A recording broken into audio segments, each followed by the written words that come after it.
Grabe naman kayo makatanda, sir. Alam niyo po, mas okay nga yung ganyang edad niyo, sir, na maging partner. Kasi kayo, matured na talaga mag-isip. Di katulad ng mga bata. Daming kalokohan. Ang swerte nga ng misis niyo sa inyo, sir. Kasi, napakasipag at napakabait niyo po. Ang nakatutuwang salita ni Candy.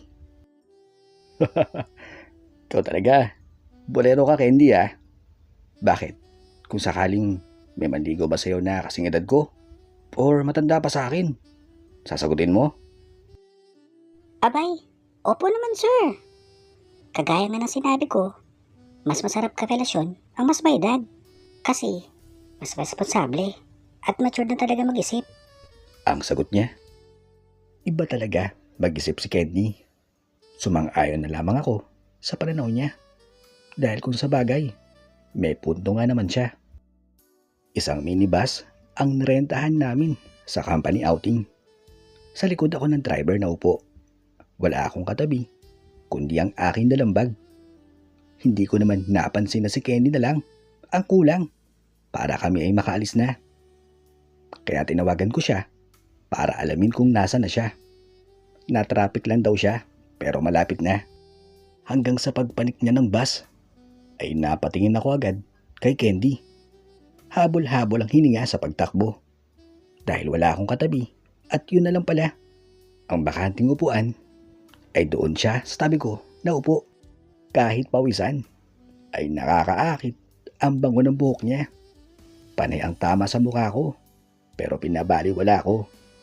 Bigla ko tuloy naisip, ano kaya ang susuotin niya pagdating namin sa resort? Panigurado, ang mga kasamahan namin mga lalaki sa kanya na naman nakatingin. Ilang oras ang biniyahe namin papunta sa resort. Ngalay ang likuran sa pagkakaupo pero sulit naman nang kami ay makarating. 3 days and 2 nights kami sa nasabing resort. Napakaganda ng lugar. Sayang nga lang at hindi ko nakasama si Tintin. Unang gabi namin roon ay nagkaroon kami ng isang aktibidad o sa madaling salita, team building. Upang sa ganon ay mas maging maganda ang samahan ng bawat empleyado, lalo ng mga baguhang tulad ni Candy. Kasabay ng ginang na mga bituin sa langit ay ang ganda at kislap na mga ngiti sa mukha ni Candy. Nangingibabaw ang malaanghel niyang mukha sa lahat ng kanyang mga kasama. Makatapos ang team building ay ang nirequest sa akin ni Candy. Siyempre, hindi mawawala ang alak sa gitna ng buhangin.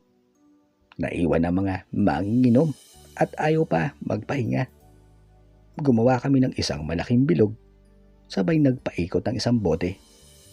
Ang unang matatapatan ay ang magtatanong at ang pangalawa naman ay ang tatanungin. Mga tanungan at sagutan doon ko lang nalaman sa bawat empleyado dahil medyo mga nakainom na. Kaya lahat game sumagot sa katotohanan. Isa na doon sa ikinagulat ko nang matapat kay Candy ang tatanungin. Tinanong siya ng isa. Candy, alam mo naman siguro maganda ka. Kung 2 lalaki na lang ang natitira sa mundo, kanino ka sasama? Yung lalaking bata na gwapo pero tamad? O yung lalaking maedad na, hindi ka pogian, pero masipag? Ang tanong ng isang empleyado. Grabe naman yung tanong mo, ha? Seryoso? Siyempre doon ako sa lalaking may edad na kahit hindi ko gapuhan, pero masipag. Bakit? Siyempre, aanin ko yung gwapo nga. Pero ano, ako pa magsisilbi para sa kanya? Di nga, uy. Oh, ako na magpapaikot. Ang sagot ni Candy. Sa pag-ikot ni Candy ng bote ay saktong sa akin pa nahinto. Hala, si Sir Andy. Sorry sa'yo po natapat, hala. Ayusin mo ang tanong mo, Candy, ha? Kung hindi, te-terminate kita. Okay, sir. Di ba po, 40 plus na kayo? Nasubukan niyo na po ba magloko sa misis niyo, sir? Diba, may kasabihan sa mga lalaki na age starts at 40. Ang tanong ni Candy, isang tanong na hindi ko pinag-isipan sagutin. Dahil sa totoo lang, never ko pa nagawa kay Tintin. Anong klaseng tanong yan, Candy? Siyempre, hindi ko nagawa sa misis ko yan. Alam niyo naman ako, puro bahay trabaho lang. Age starts at 40. Kalokohan yan.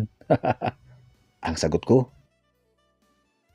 sabay hiyawan at palakpakan ang mga kasama namin. Lalong-lalo na si Candy.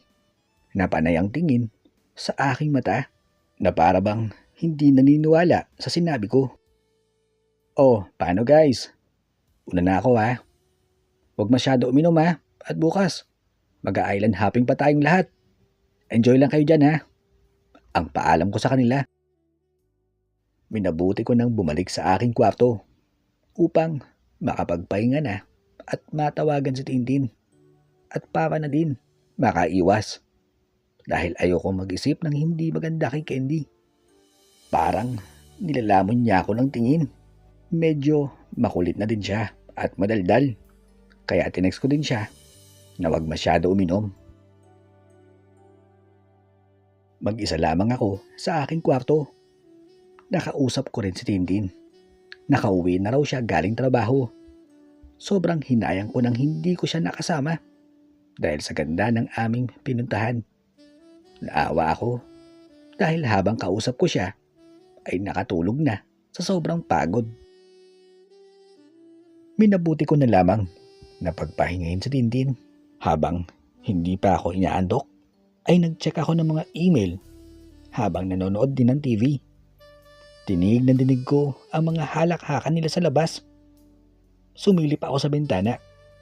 Hindi nga ako nagkamaling si Candy ang nangingibabaw sa tawanan. Dahil hindi siya sumagot sa text ko, kaya tinawagan ko na siya habang nakatingin ako sa bintana. Pero hindi niya nasasagot at patuloy pa din sa pag-iinuman. Pinabayaan ko na lang at bukas ko na lang sasabihan, sabi ko sa sarili ko. Alauna ng madaling araw nang maalimpungatan ako. Hininaan ko ang aircon dahil sobrang lamig na. Muli ko silang sinilip sa bintana. Natuwa naman ako dahil wala na sila roon at malamang ka ako nagpapahinga na. Bago humiga ay muli kong tinignan ang aking phone para mag-alarm. Nakita ko na may nag-text sa akin. Si Candy. Reply niya sa akin, Sir Andy, pasensya na po at nagkasiyahan lang. Gising pa po ba kayo? Baka pwede pong makitulog sa kwarto nyo. Kasama ko po kasi sa kwarto yung HR department. Nakalak na po ang pintuan at nahihiya na po ako kumatok. Andito lang po sa kubo, malapit sa puno. Pasensya na po. Please, reply. Dahil late ko na nabasa ang text niya, ay sinubukan kong tignan muli sa bintana kung nasa kubo pa ba siya o wala na. May nakita akong dalawang taong nag-uusap sa sinasabi niyang kubo. Pero hindi ko sigurado kung siya ba yun dahil medyo madilim. Kaya lumabas ako ng aking kwarto at lumapit roon.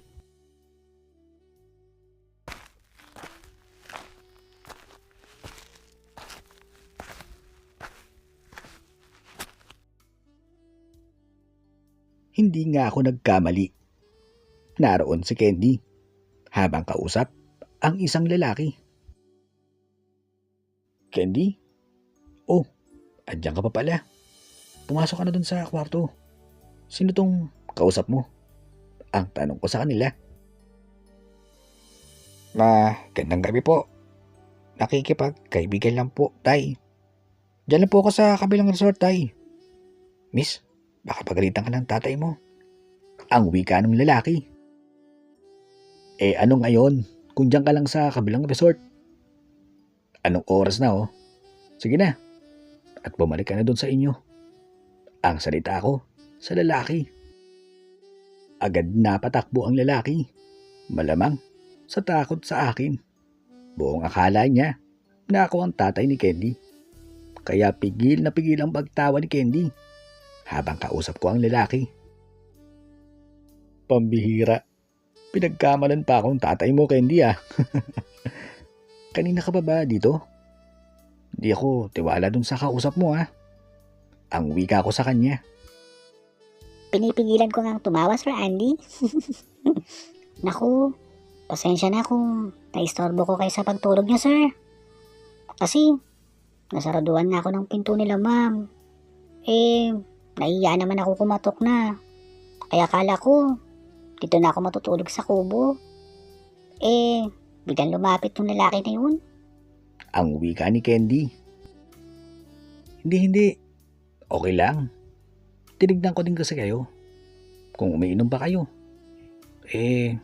Nakita ko nga. Wala na. Kaya akala ko naman tulog na kayo. Tapos, buti na lang. Tinignan ko ang phone ko. Sige, ako nakakatok sa kwarto nila. Ako bahala. Di ka na. Ang salita ko kay Candy. Hala, sir, wag na. Nakakahiya na po. Sinabihan na kasi ako ni ma'am kanina na matutulog na. Di po agad ako sumunod. Sakto na kasi sila Elsa dun sa isang kwarto. Yung isang kwarto, puro boys naman po. Ang sabi ni Candy. Paano? Alangan naman sa kwarto kita matulog. Baka mas lalong mag-isip ng hindi maganda yung mga yun sa atin, no? Ang salita ko. Sige, okay lang, sir. Dito na lang muna ako.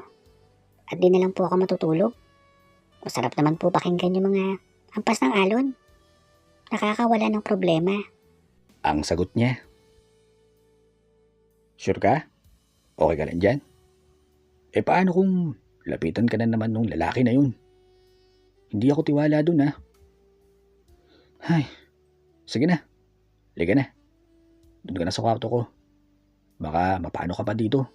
Doon na lang ako sa maliit na kama matutulog. Sige na. Ang sagot ko sa kanya. Dahil naawa naman ako kay Candy. At dahil baka mapahamak siya, minabuti ko na lamang na sa kwarto ko siya pagpahingahin. Isin ng tabi ko ang mga iisipin ng iba kung sakaling malaman nila na sa kwarto ko natulog si Candy. Sa pagtayo ni Candy sa inuupuan sa kubo, ay halos matumba siya sa kalasingan. Kung kaya napakamot ulo ako sa batang iyon. Hay, eto talagang batang ito oh. Bakit kasi ang dami mong ininom? Sinabihan pa kita na hinay-hinay sa pag-inom eh. Mukhang ikaw ang umubos ng alak no. Halika na, umawa ka sa balikat ko. Ang salita ko kay Candy. Kapit na kapit si Candy sa aking balikat habang naglalakad sa buhanginan. Panay ang tingin ko sa paligid dahil baka may makakita sa amin. Sa totoo lang, natatakot din ako sa iisipin ng iba. Pero mas natatakot ako sa kung anong mangyari kay Candy kapag pinabayaan ko siya doon. Pagdating namin sa kwarto.